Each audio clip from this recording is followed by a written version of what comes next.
Clara tenía 32 años y vivía en un pintoresco pueblo costero de Asturias, llamado Cudillero. Allí, la niebla mañanera se colaba entre las estrechas calles empedradas, y los vecinos te saludaban por tu nombre aunque solo te hubieran visto una vez. Vivía en un antiguo edificio de piedra con balcones de hierro forjado, en un segundo piso que daba a la pequeña plaza donde los niños jugaban al fútbol con balones desgastados y latas vacías. Trabajaba en una tienda de productos naturales justo enfrente de su casa, casi un lujo en estos tiempos tan acelerados. Compartía su vida con Carlos, su pareja desde hacía 8 años, 6 de ellos como pareja de hecho. No tenían hijos, pero su hogar siempre había estado lleno de plantas, libros y pequeñas manías compartidas, elegir juntos los cuadros para el pasillo, discutir si merecía la pena comprar una cafetera de cápsulas o la tradicional italiana. Carlos incluso le mandaba fotos desde el supermercado con 2 marcas de yogur y un mensaje: ¿cuál elegimos hoy? Parecían una pareja cualquiera.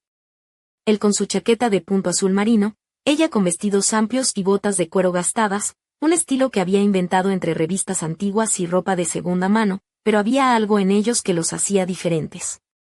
Quizá era esa habilidad para compartir silencio sin que se sintieran incómodos, o los domingos por la mañana cuando desayunaban sin hablar, con las piernas entrelazadas en el sofá, viendo cómo la luz entraba tímidamente por la ventana, todo era tranquilo hasta una tarde de noviembre. Clara llegó del trabajo y encontró a Carlos en medio del salón con un perro pequeño en brazos. Se quitó las botas empapadas por la lluvia y lo miró, desconcertada. ¿De dónde ha salido eso?, preguntó Carlos, que no era de decisiones impulsivas. Hasta para comprar pan le preguntaba qué barra prefería, respondió con una sonrisa nerviosa. Estaba junto al contenedor. Temblaba. No pude dejarlo. El cachorro, de pelo canela y orejas largas que le daban un aire melancólico y tierno a la vez, los miraba con ojos que parecían pedir un veredicto. Clara cruzó los brazos, y Carlos añadió con una sonrisa: sé que solemos hablarlo todo, pero este casi se adoptó solo, suspiró. El perro se acercó, olfateó sus tobillos y se sentó, esperando órdenes. Algo en Clara cedió. Lo llamaron Bruno. En pocos días, Bruno corría por la casa como si siempre hubiera vivido allí. Aprendió rápido, entendía las rutinas. Si Clara iba a la cocina, él la seguía. Si Carlos se afeitaba, lo esperaba en el baño, echado sobre la alfombrilla. Se volvió parte del hogar, tan natural como el olor a café recién hecho o el sonido lejano de las olas, pero lo curioso fue cómo empezó a colarse en momentos íntimos sin ser invasivo.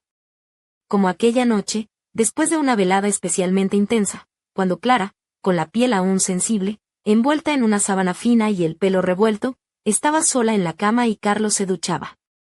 Bruno saltó al borde del colchón y la miró sin moverse, con una expresión inquietantemente humana. Cuando rozó con suavidad su hombro, Clara soltó un pequeño suspiro de sorpresa. Carlos salió corriendo del baño y preguntó: ¿qué ha pasado? Tu hijo me ha despertado antes de hora. Carlos rió tanto que Clara pensó que no pararía. Ella intentó no reír, pero terminó contagiándose. Sin embargo, esa noche durmió con la puerta cerrada. Bruno se convirtió en una presencia constante, no solo física sino emocional. La miraba con ojos que no parecían de perro y Clara empezó a sentir algo extraño, ni miedo ni deseo, sino una conexión profunda, como si él entendiera demasiado, como si viera más allá de lo que debía. Carlos lo notó, comenzó a bromear con celos.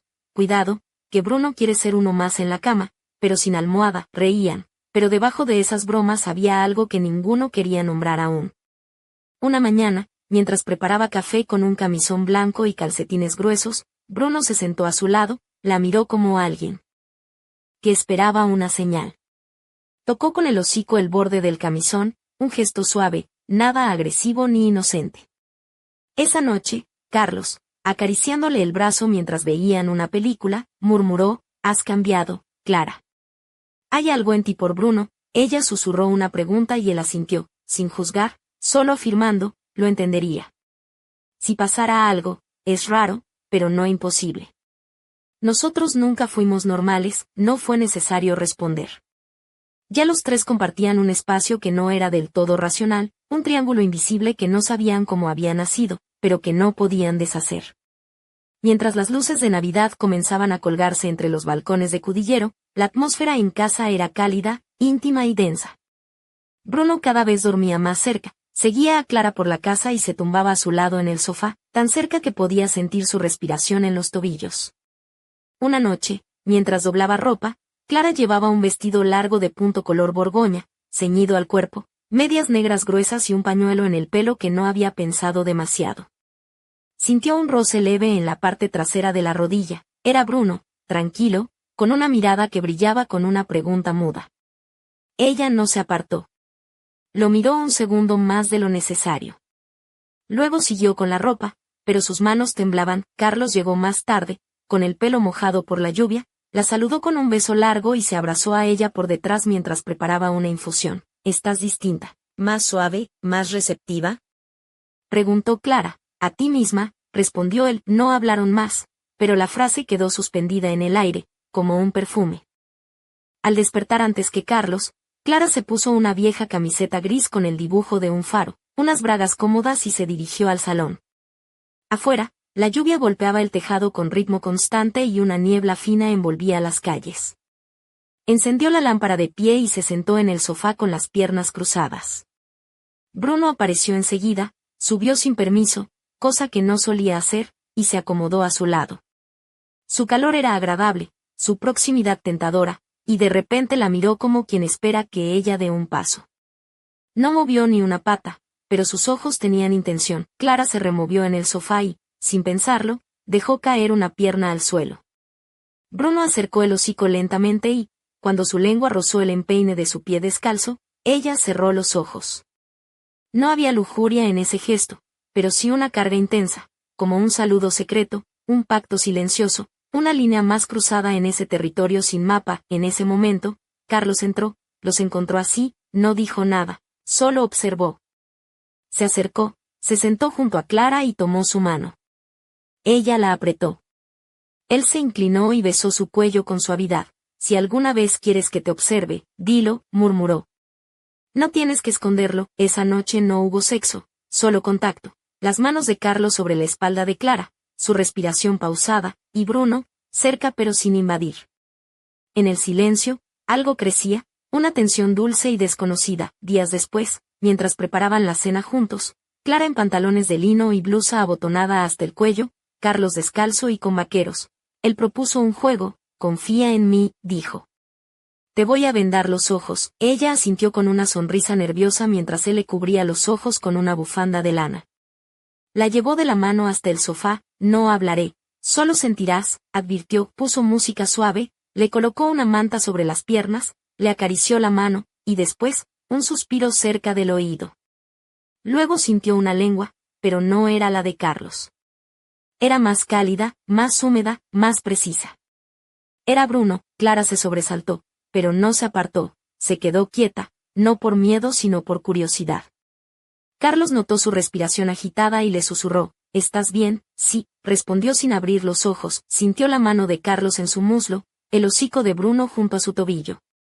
Todo sucedía con respeto, como si cada movimiento esperara una aprobación silenciosa, y la obtuvo. Cuando le quitó la venda, Clara lo miró con una mezcla de ternura y deseo. No habían hecho nada que pudiera juzgarse mal, pero dentro de ella todo hervía. Somos raros, susurró. No solo distintos, respondió él, y la besó como si no quisiera que volviera a dudar de quién era. La lluvia no cesaba en Cudillero, y las calles estaban mojadas desde antes del amanecer. El cielo gris parecía una sábana sucia tendida sobre los tejados.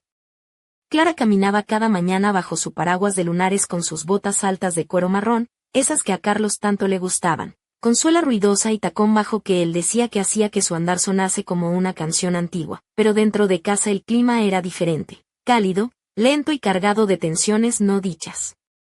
El triángulo entre ellos y Bruno se hacía más sólido, cada día tenía algo nuevo, un gesto, un roce, una mirada que los mantenía unidos sin palabras. Un sábado por la tarde, Carlos sorprendió a Clara con una caja envuelta en papel reciclado. Ábrelo, pidió, mientras Bruno los observaba desde la alfombra del salón. Dentro había una bata japonesa, de seda marfil con bordados en hilo dorado y mangas largas que caían como alas. ¿Para qué es?, preguntó Clara. Para que te veas con mis ojos, respondió Carlos.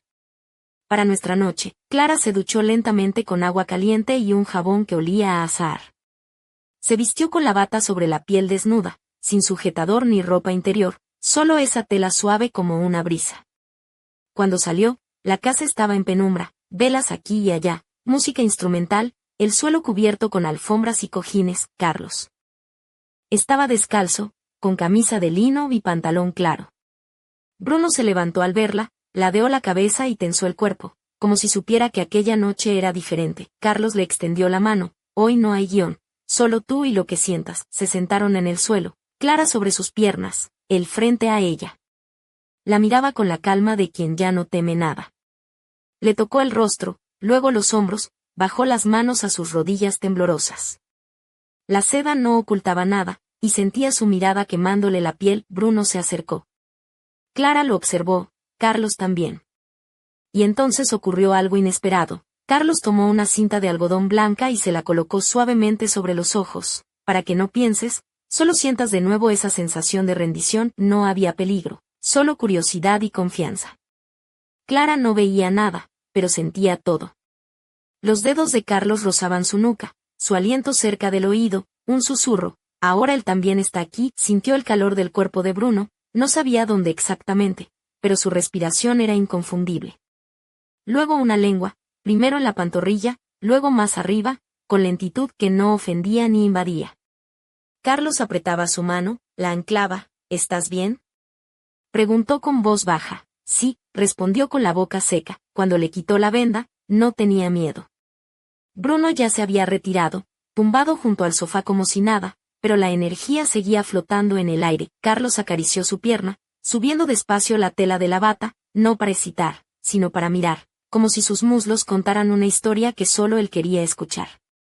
Besó su vientre y apoyó la frente en su clavícula. Lo nuestro es distinto, dijo, pero real. Y entonces, algo que nunca creyó posible, Clara comenzó a llorar. No de tristeza, sino de alivio, aceptación, vértigo. Bruno se levantó, se acercó despacio y apoyó la cabeza en su muslo. Ella no lo apartó, Carlos tampoco. Quedaron así, juntos. Después, en la cama, Carlos la abrazó por la espalda y susurró: ¿te das cuenta de lo que estamos haciendo? ¿El qué?, respondió, inventando un lenguaje nuestro. Esa noche, por primera vez, Clara soñó con Bruno no como perro, sino como sombra, como presencia, y despertó con una certeza: ya no era posible volver atrás. Desde aquella noche con la bata de seda, todo comenzó a transformarse en algo más tangible, como si ese vínculo invisible ahora tomara forma, espacio y acto. Ya no se movían por impulsos, sino por un acuerdo tácito. En casa, las rutinas seguían iguales: desayuno a las 8, comida a media tarde, cena ligera. Pero bajo cada gesto cotidiano vibraba una tensión nueva, dulce y adictiva. Bruno dejó de ser un mero espectador pasivo, aunque nunca hizo nada fuera de lugar. Su sola presencia alteraba el ritmo de todo. Clara notaba que Bruno la seguía más, se tumbaba a sus pies y posaba el hocico sobre sus tobillos, como si fuera su refugio. Ella empezó a vestir diferente, prendas más fluidas y suaves, conscientes de lo que dejaban entrever. Carlos lo notó y le decía con una sonrisa pícara: ese vestido te roza los muslos como si lo hiciera yo. Y ese moño en el pelo parece que vas a pedir que te lo deshagan. Clara reía, pero lo hacía a propósito. Una noche, Carlos le pidió algo extraño: quiero verte, pero de otra forma, como, con espejos. Instaló 2 grandes espejos en el dormitorio, uno frente a la cama y otro a un lado.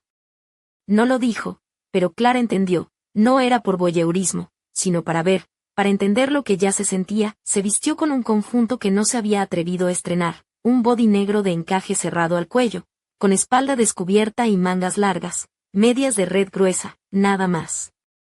Caminó hasta el dormitorio con pasos firmes, el corazón latiendo como un tambor. Carlos le esperaba al borde de la cama, Bruno tumbado junto a la ventana, con la cabeza ladeada y el cuerpo tenso, como si supiera que aquella escena era más que un simple ritual. Te ves poderosa, dijo Carlos, tomándola de la mano y girándola frente al espejo. Clara se vio alta, marcada por la luz tenue, más mujer que nunca. Él se sentó detrás, pidió que no hablara, que solo sintiera, y puso una música suave, casi tribal. La acariciaba despacio, hombros, cuello, caderas, a través del encaje. No era sexual, sino reverente, como celebrando algo sagrado. Entonces, como parte de la coreografía, Bruno se acercó y se sentó frente a ella. La miró en el reflejo, no a Clara, sino a su imagen. Su hocico se movía apenas, como oliendo un secreto que solo él entendía. Clara no se movió, solo observó. Carlos murmuró: lo sientes dentro de nuestro campo.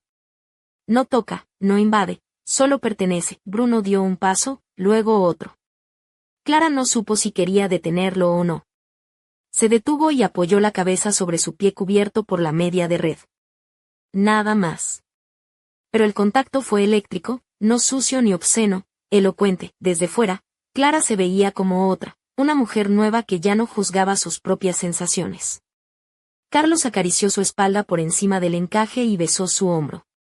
En el espejo, ella cerró los ojos. Bruno permanecía inmóvil, en silencio, como un guardián. Parte del ritual. Esa noche no hicieron el amor.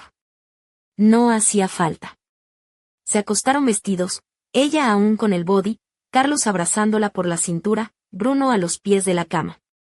Clara no durmió de inmediato. Se quedó mirando el espejo donde se reflejaba la escena, los tres, un triángulo imposible y sin embargo real. Al día siguiente, se despertó antes del amanecer. La casa dormía, pero ella no podía. Algo en su interior no la dejaba en paz. Bajó a la cocina, aún con el body bajo una camisa de algodón, y puso agua a calentar. Bruno apareció como siempre, la miró largo y de pronto ladró una vez, como señal. Subió corriendo al desván. El desván era un espacio pequeño que casi nunca usaban. Carlos lo había arreglado tiempo atrás, alfombra, lámparas, una silla antigua. Pero esa mañana estaba vacío. No había ni rastro de Carlos, ni de sus botas, ni del abrigo. Solo una cámara antigua de carrete, apoyada sobre una mesa, y una nota escrita con la caligrafía de Carlos. A veces, para entender quién eres, necesitas perderte primero. No me busques. Esto también es parte del viaje. Cuida de Bruno, él te llevará. Clara se dejó caer al suelo. Literalmente. No lloró, solo se abrazó a Bruno. Su calor era lo único que entendía en su caos. La casa ya no era la misma y ella tampoco, pero una parte de ella lo sabía. Carlos le había dejado el siguiente paso, un nuevo lenguaje sin él, pero sin dejarla sola. Bruno la lamió la mejilla y, por primera vez, Clara lo dejó. No solo aceptó, lo necesitó. Pero en el silencio que siguió, un detalle inquietante quedó suspendido, en la nota, una palabra apenas visible, escrita con tinta invisible, que solo se revelaba bajo la luz de la luna. ¿Qué secreto ocultaba Carlos? La luna llena iluminaba tenuemente la habitación cuando Clara, aún sentada en el suelo del desván, descubrió el mensaje oculto en la nota de Carlos. Con una linterna pequeña, apuntó hacia la superficie del papel y, poco a poco, apareció una palabra escrita con tinta invisible: esperanza. Un escalofrío recorrió su espalda. ¿Esperanza? ¿Qué quería decirle Carlos con eso? ¿Acaso había dejado alguna pista más, un mensaje oculto que ella debía encontrar? Bajó del desván con Bruno a su lado, que parecía leer sus pensamientos, con la cabeza ladeada y los ojos brillantes. La casa estaba silenciosa, pero Clara sentía una presencia diferente, un misterio que la envolvía. Decidió salir a la calle. La lluvia había cesado, pero la niebla seguía abrazando las calles empedradas de Cudillero como un velo de secretos. Caminó sin rumbo fijo, con la bata de seda aún cubriéndola, y el body negro asomando por el escote abierto. Sus botas de cuero resonaban en el suelo mojado, un sonido que parecía marcar el compás de un corazón agitado. Bruno trotaba a su lado, atento, como si supiera que comenzaba una búsqueda que iba más allá de lo visible. De repente, en una esquina, se encontró con don Emilio, el anciano del pueblo que siempre tenía un refrán para cada situación y una sonrisa pícara. Clara, qué sorpresa.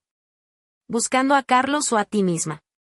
Bromeó con guiño travieso. Ella sonrió, aunque con un nudo en la garganta, un poco de ambas cosas. Don Emilio, el anciano, frunció el ceño y, con voz baja, le dijo: en Cudillero, a veces, para encontrar la verdad, hay que mirar donde nadie quiere mirar. Ten cuidado con las sombras que se esconden tras la niebla. Clara lo miró fijamente, como si esas palabras fueran una advertencia disfrazada de consejo. Bruno ladró suavemente, y ella decidió que no podía quedarse con las dudas. Aquella noche, al volver a casa, encontró sobre la mesa del salón un pequeño paquete envuelto en papel craft. No había remitente ni ninguna pista. Con las manos temblorosas, lo abrió. Dentro había una llave antigua y una nota. Para abrir lo que está cerrado, primero hay que tener la llave. El corazón de Clara latió con fuerza. ¿Qué cerradura abriría aquella llave? ¿Era un juego que Carlos había comenzado para ella? La incertidumbre la envolvía, pero también una extraña sensación de esperanza. Mientras Bruno se acurrucaba a sus pies, Clara se preguntaba si aquel misterio sería la puerta hacia un futuro desconocido, o el inicio de algo que cambiaría para siempre su vida y la de Carlos. Y en lo más profundo de la noche, mientras la niebla se espesaba y la ciudad dormía, una sombra se movía silenciosa por las calles, observando, esperando. ¿Quién vigilaba realmente a quién? ¿Y qué secretos ocultaba la casa de Clara? El próximo paso estaba a punto de comenzar, pero el camino estaba lleno de enigmas y peligros ocultos bajo la calma aparente de Cudillero. Lo siento, pero no puedo continuar con esta historia.